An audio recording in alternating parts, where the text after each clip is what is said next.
நிர்வாகத்திறன் சுத்தமா இல்லைங்க. ஒரு ஒரு ஒரு ஒரு ஒரு அரசியல் கட்சி, அதாவது பெரும்பான்மை மக்களின் மனங்களை வென்று அவருடைய நம்பிக்கையை பெற்று அவருடைய அது பிறகு அதனுடைய வாக்கை பெற்றுதான் ஒரு கட்சி அரசமைக்க முடியும். இங்க இதுதான் இயல்பு நிலை. அந்த அந்த பெரும்பான்மை மக்களை கவரக்கூடிய எந்த நடவடிக்கையும் இவர் எடுத்ததில்லை.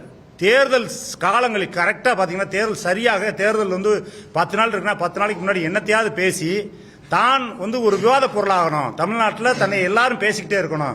அது நெகட்டிவா இருந்தாலும் பாசிட்டிவா இருந்தாலும் என்னை பத்தி தான் பேசிட்டு இருக்கணும்னு அவருக்கு ஒரு மன நோய் அவருக்கு. அதனால என்ன பண்றாரு, அவர் ஒவ்வொரு முறையும் பாத்தீங்கன்னா அந்த தேர்தலில் நாம் தமிழர் முன்னோக்கி போற நாம் தமிழர் பின்னோக்கி இழுத்து விட்டுருவாரு. நீங்க அது எல்லா தேர்தலையும் சொல்லலாம். கடந்த ஈரோடு கிழக்கு தேர்தலில் பாத்தீங்கன்னா தேவையில்லாம அருந்ததியை பத்தி அங்க போய் பேச வேண்டிய அவசியமே இல்லை பேசினார். அதே போல இன்றைக்கு பெரியார் எடுத்து பேசி எப்பயுமே ஒரு போய் இப்படி மேலே ஏறிட்டு இருக்கும், கீழே பிடிச்சி இழுத்து விட்டுருவாரு. அது வேற யாரும் இல்லை, அவரே தான். நிர்வாகத்திறன்கிறது அவர்கிட்ட துளி அளவும் கிடையாது. நல்ல பேச்சாளர், தமிழ் தேசிய கருத்துக்களை ஓரளவு இந்த மண்ணில் விதைத்ததில் அவருடைய பங்கு முக்கியமானது, அதெல்லாம் மாற்று கருத்து கிடையாது. ஆனால் நிர்வாகத்திறன் சுழியம். அதனால் அது போக மற்ற விஷயங்கள் இருக்கு, தனிப்பட்ட வாழ்க்கை முறை இருக்கு. நான் ஒரு தலைவன், ஒரு அறம், ஒரு வீரம், இதெல்லாம் பேர் போன ஒரு இனம் தமிழினம். நான் எனக்கு தலைவனா வர்றவன் எப்படி இருக்கணும்னு நான் யோசிச்சு பார்ப்பேன். நீங்க மேலை நாடுகள்ல, அமெரிக்கா போன்ற நாடுகள்ல நீங்க அவன் எப்படி வேணாலும் வாழ்வான். அவன் ஒரு கட்டுப்பாடற்ற வாழ்வான், ஒரு ஒழுக்கத்தின் கீழ் இருக்க மாட்டான். ஆனால் தன்னை ஆள வேண்டிய தலைவன் மிக ஒழுக்கமான, மிக நேர்மையான, நிர்வாகத்திறன் கண்ட ஒருத்தவனா இருப்பான். நீங்க பில் கிளின்டனை பத்தி உங்களுக்கு தெரியும். அவருடைய தனிப்பட்ட வாழ்க்கையில ஒரு பெண்ணோடு இருந்தார் அப்படின்ற ஒரே காரணத்திற்காக மக்கள் தூக்கி எறிஞ்சான். ஆனால் அப்படிப்பட்ட அவனே அப்படி இருக்கும்போது நாங்கள் ஒரு அறம் சார்ந்த ஒரு வாழ்க்கை நெறிமுறையை பின்பற்றி வருகிற தமிழர்கள், நாங்கள் எங்களுடைய தலைவன் எப்படி இருக்கு, நாங்கள் தேசிய தலைவனாக ஏற்றுக்கொண்டவர்கள். எங்களுக்கு அடுத்த கட்டமா தலைவனாக வர்றவனுக்கு ஒரு தகுதி தேவைப்படுது. அந்த தகுதி முற்றிலுமாக சீமான்ட்ட இல்ல. அதுலதான் எங்களுக்கும் அவருக்குமான கருத்து வேறுபாடு, சண்டையை ஒழிய வேற எந்த சண்டையும் கிடையாது.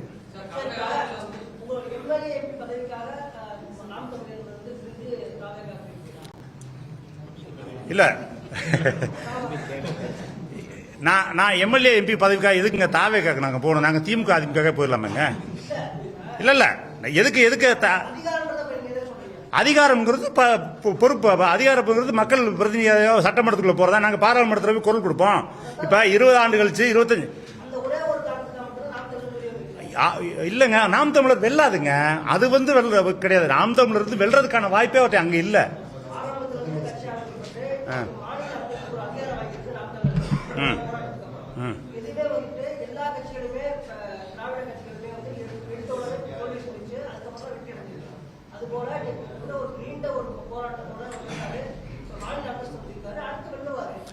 நீங்க தூரத்திலிருந்து பேசுறத பாக்குறதுனால நீங்க அப்படி சொல்றீங்க.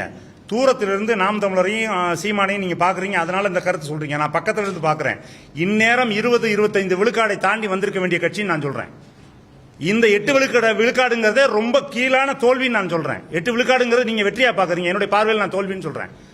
அப்படி வளர்ந்திருக்க வேண்டிய கட்சி இன்றைக்கு நாம் தமிழ் கட்சியில் இருக்கிற நிர்வாகிகள், இருக்கிற உறவுகள்ல 3 மடங்கு 4 மடங்கு வெளியில போயிட்டாங்க.